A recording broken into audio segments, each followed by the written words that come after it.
এর মধ্যে এক ডাকাতের সাথে ওনার দেখা হয়েছে। এই আলোচনাটা আরেকদিন করেছিলাম, সময়ের কারণে আমি সমাপ্ত দিতে পারি নাই।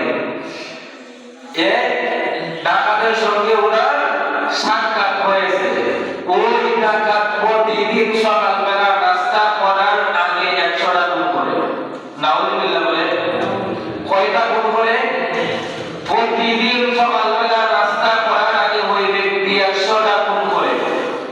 আশেখ ফরিদ রাহমাতুল্লাহ আলাইহিকে যে দিন আটক করেছে ওই দিন 93টা গুণ করেছে, একটা গুণ করা বাকি রয়েছে। 99টা গুণ করেছে, একটা গুণ করা বাকি রয়েছে। একটা গুণ হয়ে গেলে ওই ব্যক্তির টার্গেট পূরণ হয়ে যাবে, 100টা গুণ পূরণ হয়ে যাবে। তাহলে ওই ব্যক্তির বাড়ির মধ্যে গিয়ে নাস্তা করবে। শেখ ফরিদ রাহমাতুল্লাহ আলাইহিকে যখন আটক করেছে, শেখ ফরিদ রাহমাতুল্লাহ আলাইহিকে ডাক দিয়ে বলতেছেন, আপনি আমাকে আটক করেছেন কেন? বলতেছেন যে ডাকাত বলতেছে, আপনার কাছে কি কি সামান গুলো আছে, টাকা পয়সা আছে, আমাকে দিয়ে দাও। যদি আমাকে না দেও তোমার মাথা আমি বর্তমান থেকে আলাদা করে দেব। ডাকাত বলতেছে শেখ ফরিদ রাহমাতুল্লাহ আলাইহিকে, যে সামান গুলো টাকা পয়সা আপনার সঙ্গে আছে আমাকে দিয়ে দাও। যদি আমাকে না দাও তোমার বর্তমান থেকে আমি মাথা আলাদা করে দেব। উনি বলতেছে, ডাকাইতে বলতেছে, আমি এই পর্যন্ত সকালবেলা 99টা গুণ করেছি, আর একটা গুণ বাকি রয়েছে। ওইটা করলে 100টা গুণ আমার পূরণ হবে, তারপর আমি বাড়ির মধ্যে গিয়ে নাস্তা করবো। এটা আমার প্রতিদিনের অভ্যাস। আমি সকালবেলা 100টা গুণ করে আমি বাড়িতে গিয়ে নাস্তা করি। তো শেখ ফরিদ রাহমাতুল্লাহ আলাইহি বলতেছেন, আপনি আমাকে আমার মাথা আমার বর্তমান থেকে আলাদা করে দিবেন, আমার কোনো দুঃখ নাই। তবে একটা মানুষ যখন মৃত্যুর সঙ্গে লড়াই করে বা পুরো রাষ্ট্রের মধ্যে যদি কাউকে রাষ্ট্রীয়ভাবে ঘোষণা করা হয় মৃত্যুবরণের জন্য, ফাঁসি দেওয়ার জন্য, ওই ব্যক্তি সে শিক্ষাটা প্রয়োগ করে কি করে না? আপনি আমার বর্তমান আলাদা করে দিবেন, আমার দুঃখ নাই। তবে আমার দুইটা কথা আপনার সাথে, ওই সুযোগটা আপনি আমাকে দিবেন, তারপর আমার বর্তমান আপনি আলাদা করে দিয়ে গেলে আমার দুঃখ নাই। বলতেছে, আপনার কি এমন দুই কথা আমার সাথে বলেন? শেখ ফরিদ রাহমাতুল্লাহ আলাইহি ডাক দিয়ে বলতেছেন, আপনি প্রতিদিন সকালবেলা নাস্তা করার আগে 100টা গুণ করেন, তারপরে নাস্তা করে আসা সারা দিনের ভিতরে আরো গুণ করেন। বলে করি? ডাকাত বলে, হ্যাঁ করি। উনি বলতেছে, আপনার বয়সে কতগুলা গুণ করেছেন? উনি বলতেছে, আমার বয়স থেকে আমি বেশি গুণ করেছি। আমার বয়স যত হবে এর চাইতে অধিক পরিমাণে আমি গুণ করেছি। শেখ ফরিদ রাহমাতুল্লাহ আলাইহি ডাক দিয়ে বলতেছেন, তুমি যে প্রতিদিন এইরকম ভাবে মানুষকে খুন করো, মানুষকে ডাকাতি করো, মানুষের সামান তুমি চুরি করে নিয়ে যাও, অবশ্যই তুমি অধিক পরিমাণে সম্পদ অর্জন করেছো। অনেক সম্পদের মালিক তুমি, চুরি ডাকাতি করে খুনি করে তুমি অনেক সম্পদের ভাগিদার হয়েছো। চোর বলতেছে, হ্যাঁ আমি অনেক সম্পদের মালিক হয়েছি। শেখ ফরিদ রাহমাতুল্লাহ আলাইহি ডাক দিয়ে বলেন, তুমি যে এত সম্পদের মালিক হয়েছো, ওই সম্পদ থেকে যে তুমি অর্থ উপার্জন করে চুরি করে খুন করে তোমার ফ্যামিলিকে ছেড়ে মেয়েকে তুমি বউ বাচ্চাকে তো ওইখান থেকে হয়েছো। বলতেছে, হ্যাঁ আমি খুন করি, পারিশ্রমিক হিসাবে আমি তাদের কাছ থেকে খুন করে যা পাই আমি তা নিই, তা আইনা সম্পদ জুড়াইছি, তা আইনা বিরুদ্ধে খরচ করতেছি। ওই দিক দিয়ে আমার ওইটা দিয়ে আমার ফ্যামিলি পরিপূর্ণভাবে চলে। শেখ ফরিদ রাহমাতুল্লাহ আলাইহি ডাক দিয়া বলেন, আপনি যে এতগুলা পরিশ্রম করে এতগুলা খুন করে যে আপনি বিরুদ্ধে ওইগুলা দিতেছেন, কাল হাসরের ময়দানে আপনি যখন একদিন মৃত্যুবরণ করবে, আপনার ছেলে মেয়েও মৃত্যুবরণ করবে, আপনার বিবিও মৃত্যুবরণ করবে, কাল হাসরের ময়দানে আপনার গুনার ভাগীদার আপনার ফ্যামিলি হবে। চোর ডাক দিয়ে বলে, অবশ্যই আমার ফ্যামিলি হবে। কেন হবে না? চোর ডাক দিয়ে বলে, কেন হবে না? আমি তাদের জন্য দিনে রাইতে আমি পরিশ্রম করে যাইতেছি, ডাকাতি করে যাইতেছি, মানুষ খুন করতেছি, কোন কারণে আমার ফ্যামিলি আমার গুনাহের ভার নিত না, অবশ্যই দিব। শেখ ফরিদ রহমাতুল্লাহ আলাইহি ডাক দিয়া বলেন, তাহলে তুমি এক কাজ করো, আমাকে তো জবাই করে দিবা, এর আগে আমার কথাগুলো তুমি আগে রাখো। তুমি বাড়ির মধ্যে দৌড়াইয়া যাও, দৌড়াইয়া গিয়া তুমি তোমার বিবিকে জিজ্ঞাসা করো, তুমি তোমার বিবিকে জিজ্ঞাসা করো, তোমার ছেলে মেয়েকে ডাইকে আইলা জিজ্ঞাসা করো, তাহলে তোমার পাপের ভাগ দিব। সুর ডাক দিয়া বলে, আপনি আমাকে যে বুদ্ধি দিয়েছেন, আপনার কথা অনুযায়ী আমি বাড়ির মধ্যে যাইতাম আর আপনি জঙ্গল থেকে পালাইতেন। শেখ ফরিদ রহমাতুল্লাহ আলাইহি ডাক দিয়া কয়, আমরা এমন এক মানুষ, আমরা গরিব হতে পারি, তিন বেলা খানা ভালোভাবে না খাইতে পারি, তবে আমাদের জবাব দ্বারা যা বলি আমরা কাজ দিয়েও তা সম্পূর্ণ করি। আমি আপনাকে জবাব দিয়েছি, আপনি বাড়ির মধ্যে যান, আমি পালাইব না। তারপরে যদি আপনার সন্দেহ হয় যে আমি শেখ ফরিদ পালাইয়া যাইব, জঙ্গলের মধ্যে আপনার যেইগুলা দিয়ে বাধা হয় ওইগুলা দিয়ে আমাকে একটা গাছের মধ্যে বাইটা আপনি বাড়ির মধ্যে যান। তারপরে আপনি আপনার বিবিকে, ছেলেকে, মেয়েকে জিজ্ঞাসা করে আপনার পাপের ভাগকে আপনার বিবি নিব, আপনার পাপের ভাগকে আপনার বিবি নিব। ওই ব্যক্তি জঙ্গলের লতা পাতা দিয়ে শেখ ফরিদ রহমাতুল্লাহ আলাইহিকে একটা বড় গাছের সাথে মজবুত করে ভালো করে বাইটা সুর বাড়ির মধ্যে গেছে। বাড়ির মধ্যে যাওয়ার পর সুরের বিবি যখন দেখছে যে এখানে সুরের বিবি আতঙ্কের মধ্যে রয়েছে, ওটাই সুরতুল খালেদা বাড়ির মধ্যে আছে। সুরের বড় আতঙ্কের মধ্যে আছে, ওটাই সুরতুল খালেদা বাড়ির মধ্যে আইলো। ওই সময় তো ওই ব্যক্তি ডাকাতি করার কথা, বাড়িতে যাওয়ার কথা না, ওটাই বাড়ির মধ্যে আইলো। বিবি ডাক দিয়া বলে, পরে স্বামী তুমি ওটাই বাড়ির মধ্যে খেলাই না। ডাক দিয়ে বলতেছে, সুরে ডাক দিয়ে বলে, ওই বিবি জঙ্গলের মধ্যে আমি যখন 99টা গুণ করেছি, 100 নম্বর গুণ করবো যে ব্যক্তিকে, ওই ব্যক্তি আমার লোকে 2টা কথা বলার সুযোগ নিয়েছে।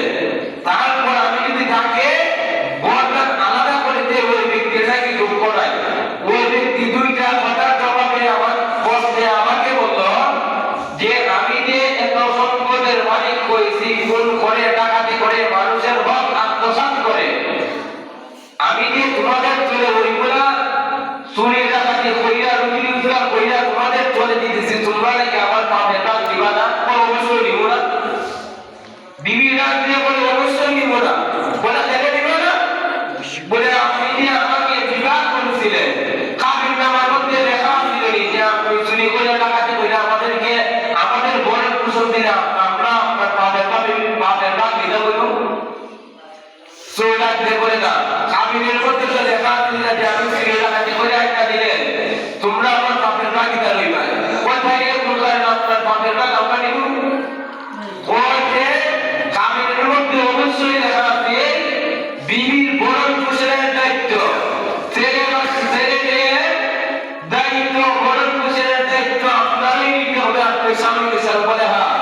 বলে করার জন্য আমি চুরি করি, ডাকাতি করি, খুন করি, তাহলে তোরা আমার পাপের ভাগ দিবে না কেন? উনি যখন এইরকম ভাবে বললেন, বিবি বলে না, কোনোভাবে তোমার পাপের ভাগ আমি নিতে পারবো না। উনি ওনার ছেলে গেলে কেনাই করলেন, বলে কলিজার টুকরা আমার ছেলে, ওগো কলিজার টুকরা মেয়ে, তোমরা কি আমার পাপের ভাগ দিবা না? ছেলে আর মেয়ে ডাক দিয়া বলে, তোমার বড় জন্ম নেই, আমরা দুজন ছিলি। ছেলে মেয়ে বাপরে ডাক দিয়া বলে, তোমার বরের মধ্যে আমরা জন্ম নেই, আমরা দুজন ছিলি, তোমার পাপের ভাগিদার আমরা নিলাম।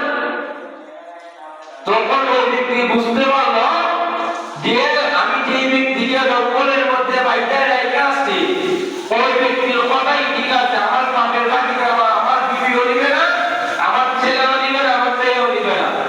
তখন শপথ করলো, বিবির সাথে শপথ করলো, আজ থেকে ছেলে মেয়ের দায়িত্ব তুমি বিবির হাতে তুলে দিলাম। যতদিন পর্যন্ত আমি চুরি ডাকাতি খুন করা ওইগুলা চাইলে আমি পরিবর্তন না হইতে পারছি, ততদিন পর্যন্ত আমি সুলবানির মধ্যে ঢুকতাম। সুবহানাল্লাহ বলে আস্তে আস্তে আস্তে আইতেছিনি। প্রতিদিন ওই ব্যক্তি 100 গুণ করতে সকালে নাস্তা করা থাকে, বাকি দিন তো ওইটাই নিচ্ছে। ওই ব্যক্তি শপথ করলো, প্রতিদিন পর্যন্ত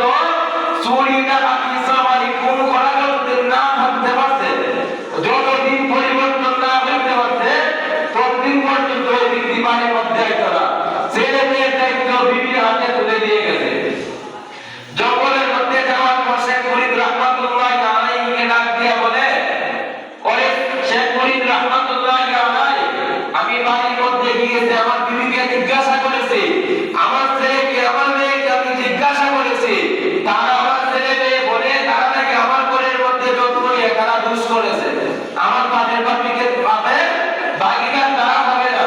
আমার বিবি বলে অবশ্যই তাকে আমার বাপের ভাগিদার ওই ব্যক্তি হবে না।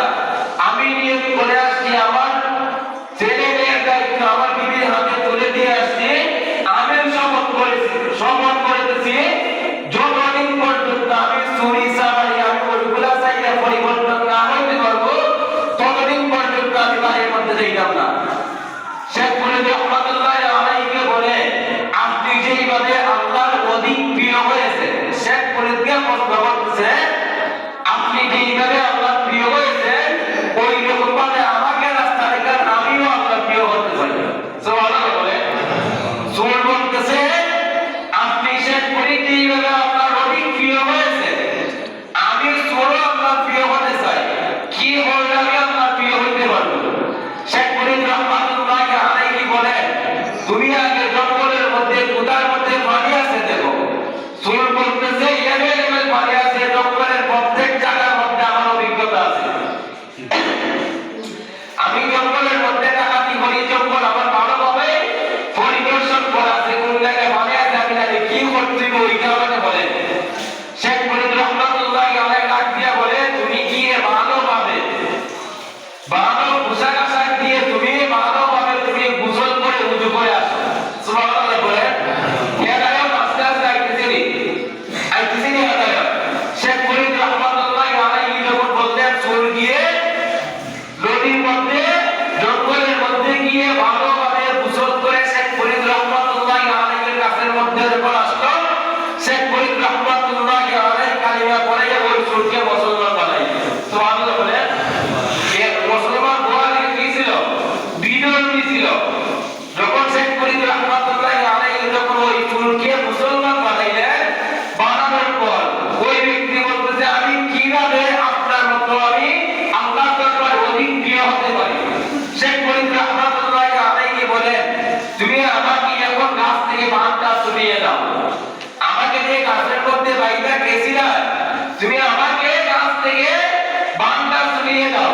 সুর গাছ থেকে শেখ ফরিদ রহমাতুল্লাহ আলাইহিকে যখন বাঁধ ছুটিয়ে দিল, শেখ ফরিদ রহমাতুল্লাহ আলাইহি বলতেছেন, তোমার জীবনে তুমি অনেক ভুল করেছো, অনেক চুরি ডাকাতি করেছো, মানুষের হক আত্মসাৎ করে নিজের গলায় এটা ঢুকাইছো, তোমাকে আল্লাহ পাক রব্বুল আলামিন কোনো সহজে মাফ করবেন না। সুর ডাক দিয়ে বলে, আমাকে আল্লাহ কিভাবে মাফ করবেন, কি করলে মাফ করবেন? শেখ ফরিদ রহমাতুল্লাহ আলাইহি ডাক দিয়ে বলে, তুমি ওই গাছের গোড়ার মধ্যে তুমি বসে থাকো, গাছের গোড়ার মধ্যে বসে থাকো। গাছটা কোন রকমের কোন লেভেলের গাছটা? বড় গাছের মধ্যে কোনো ডাল নাই, কোনো ধরনের পাতা নাই। গাছ কি মরা গাছ, ডালও নাই, পাতাও নাই, একবারে শুকাইয়া পাইটা নিচে গাছ। শেখ ফরিদ রহমাতুল্লাহ আলাইহি ডাক দিয়ে বলতেছেন, ওরে সুর ভাই, যে দিন ওই গাছের মধ্যে ফুল ফুটবে, ডাল হবে, পাতা ধরবে, গাছ পরিপূর্ণ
তুমি মাথা উপর দিক দিয়ে তুলো। নিজামুদ্দিন ডাক দিয়ে বলে, ওরে শেখ ফরিদ রহমাতুল্লাহ আলাইহি, আমি মাথা উপর দিক দিয়ে তুলবো না। শেখ ফরিদ বলতেছেন কেন? বলতেছেন তাহলে শুনো, আপনি যখন আমাকে গাছের গোড়ার মধ্যে রাইখা গেছিলেন, ওই এলাকার মধ্যে একটা যুবতী মহিলা ছিল, পর্দাশীল মহিলা, অনেক সুন্দর। এই মহল্লার মধ্যে ওই মহিলার চাইতে অনেক সুন্দর কোনো মহিলা ছিল না। আর এই মহল্লার এক ডাকাত ছিল, গোলাকার ছিল, বিদর্ভী। সব সময় ওই মহিলার দিকে কুনজরে তাকাইতো। কি নজরে তাকাইতো? কুনজরে তাকাইতো। ওই মহিলার সাথে জিনা করার জন্য ওই ব্যক্তি চেষ্টা করত। এক পর্যায়ে আমি একদিন দেখতেছি ওই মহিলা আল্লাহর দরবারের মধ্যে ফরিয়াদ করছে, ও আল্লাহ, ইজ্জত সম্মানের সহিত যদি আমি দুনিয়ার মধ্যে না থাকতে পারি, আমার সতীত্ব হারার আগে, আমার ইজ্জত হারার আগে তুমি আল্লাহ আমাকে দুনিয়া থেকে উঠিয়ে দাও। ওই মহিলা, যুবতী মহিলা আল্লাহকে বলতেছে, ইজ্জত সম্মানের সহিত যদি দুনিয়ায় না থাকতে পারি, আমার সতীত্ব পরিপূর্ণ অবস্থায় যদি আমি দুনিয়ায় না থাকতে পারি, আমার তুমি আল্লাহ পাক রব্বুল আলামিন আমাকে ইজ্জত সম্মানের সহিত আমাকে দুনিয়া থেকে উঠিয়ে দাও। আল্লাহ পাক রব্বুল আলামিন ওই যুবতী মহিলার কথা আল্লাহ কবুল করলেন। উনি আল্লাহ পাক রব্বুল আলামিনের ডাকে সাড়া দিয়ে দুনিয়া থেকে চলে গেলেন। যখন পাড়া প্রতিবেশীরা, আমাদের সমাজের মধ্যে মানুষ মারা গেলে আমরা সবাই মিলে কবরস্থ করি নাই, ওনার পাড়া প্রতিবেশীরা ওনাকে দাফন করলেন। দাফন করার পর রাত্রেবেলা জঙ্গলের ওই পাড়া প্রতিবেশীর মধ্যে যে ডাকাত ছিল, ওই ডাকাত কোদাল নিয়ে আইসা ওই মহিলার কবর খনন করে ওই যুবতী মহিলার লাশ উপরের মধ্যে তুলছে জিনা করার জন্য। নাউযুবিল্লাহ। কি করার জন্য? জিনা করার জন্য। আর ওই যে নিজামুদ্দিন, ওই ব্যক্তি সব কিছু দেখতেছে, কোদাল দিয়ে মাটি খনন করছে কবরে, তারপরে ওই যুবতী মহিলার লাশ উপরের মধ্যে তুলছে। ওই ব্যক্তির নজর পালো না, ওই ব্যক্তি চেষ্টা করতে মৃত মহিলার সাথে জিনা করার জন্য। নিজামুদ্দিন যখন ডাক দিয়ে বললেন, তুই কে রে? আগে তো ডাকাত ছিল, ডাকাতের কিন্তু ধরন আলাদা, কথা বলে ঠিক কিনা? তাদের কথার ধরন আলাদা। ডাক দিয়ে বলতেছে, তুই কে রে? ওই চলে ডাকাতকে ডাক দিয়ে বলে যে আমি এই এলাকার একমাত্র চোর। নিজামুদ্দিন ডাক দিয়ে বলে, আমি চোরও চিনি না, সামারও চিনি না, আমি চোরও চিনি না, সামারও চিনি না, আমি এই এলাকার সর্বপ্রথম চোরা ছিলাম। আমি এখন চুরি চামারি কোন ডাকাতে সব কিছু চাইনা দিছি, সবর থাকতে এখান থেকে চলে যাবে, আমার অবস্থা ভালো হবে না। নিজামুদ্দিন ওই চোরকে ডাক দিয়ে বলে, সবর থাকতে এখান থেকে চলে যাবে, তারপর শেষ করে দিতি, ভালো হবে না। উনি যখন দেখতেছেন যে চোর মহিলার গায়ের মধ্যে হাত রাখবে বা জিনার জন্য ওই ব্যক্তি চেষ্টা করতেছে, নিজামুদ্দিন যে কোদাল নিয়ে আইছিল, ডাকাত দিয়ে কোদাল দিয়ে মাটি খনন করে কবর থেকে যুবতী মহিলাকে কবর থেকে উপরে তুলছিল, ওই কোদাল দিয়ে নিজামুদ্দিন ওই ডাকাতকে এমন ভাবে মারধর করছে, মারধর করার পর ওই ডাকাত জায়গার মধ্যে মৃত্যুবরণ করলো। জায়গার মধ্যে মৃত্যুবরণ করেছে। মৃত্যুবরণ করার পর নিজামুদ্দিন ওই মহিলাকে আমার কবরের মধ্যে রাইখা ভালোভাবে মাটি দিয়ে উনি আবার গাছের মধ্যে চলে আসলেন। যেই জায়গার মধ্যে ওনার স্থান ছিল, ওই জায়গার মধ্যে চলে আসলেন। শেখ ফরিদ রহমাতুল্লাহ আলাইহি যখন প্রশ্ন করলেন, তুমি কিভাবে মাপ পাইছো যে আল্লাহ পাক রব্বুল আলামিন মরা গাছের মধ্যে ফুল ফুটাইছে, ফল ফলাইছে, ফল উপযুক্ত হয়ে সার উপযুক্ত হয়েছে? আমি তো বলছিলাম যে দিন গাছের মধ্যে, মরা গাছের মধ্যে ফুল ফুটবে, ডাল হবে, ফল ধরবে, ফল খাওয়ার উপযুক্ত হবে, ওই দিন আল্লাহ তোমার জীবনের গুনাহ মাফ করবে। আজকে তো আমি দেখতেছি গাছের মধ্যে ফুলে পরিপূর্ণ, আল্লাহ পাক রব্বুল আলামিন তো তোমার জীবনের সমস্ত গুনাহ মাফ করে দিয়েছেন, তুমি কোন কাজ করেছিলা? ওই নিজামুদ্দিন ডাক দিয়া বলে, ওই যে জঙ্গলের মধ্যে যুবতী মহিলার সাথে জিনা করতে চাইছিল যুবকে, আমি ওই যুবককে মারধর করে ওই মৃত মহিলাকে ওই ডাকাতের হাত থেকে হেফাজত করেছি। এর কারণে মনে হয় আল্লাহ পাক রব্বুল আলামিন আমাকে মাফ করে দিয়েছেন। এর কারণে মনে হয় আল্লাহ পাক রব্বুল মাফ করে দিয়েছেন। শেখ ফরিদ রাহমাতুল্লাহ আলাইহি ডাক দিয়া বলেন, তুমি সারা জীবন খুন করে আসছো, খুনের অপরাধ করেছো, আর আজকে তুমি এক খুন করার কারণে আল্লাহ পাক রব্বুল আলামিন তোমার সারা জীবনের খুন করাকে সমপরিমাণ গুনাহ হয়েছিল, আজকের এই খুনের কারণে রব্বে কারীম আল্লাহ তোমার জীবনের সমস্ত গুনাহ মাফ করে দিয়েছে। একবার চিন্তা করে দেখেন, আজকের যে আলোচনা করেছি, এইখান থেকে আপনি আমি কি শিখলাম? অন্যায়ভাবে অন্যজনের হক আত্মসাৎ করে, চুরি করে, ডাকাতি করে, বাটপারি করে, সুদ খাইয়া, ঘুষ খাইয়া যেগুলা টাকা নিজের চলে আনলেন, নিজে যেগুলা রুজি রোজগার করলেন, মনে করে আপনার বিবি, আপনার ছেলে, আপনার মেয়ে ওইগুলার ভাগিদার ওইগুলি কথা বলে ওইগুলি। তাহলে চুরি চামারি ডাকাতি অন্যায় হক আত্মসাৎ করে আমার নিজের তো লাইনা ঢোকানো কোনো দরকার আছে? তো যে এগুলা কথা বলতে আল্লাহ যেন আমল করা তো বিজ্ঞান সকলে বলে নামে। আর আমি অসুস্থ, আমার জন্য সকলে কাজ করে দোয়া করবেন।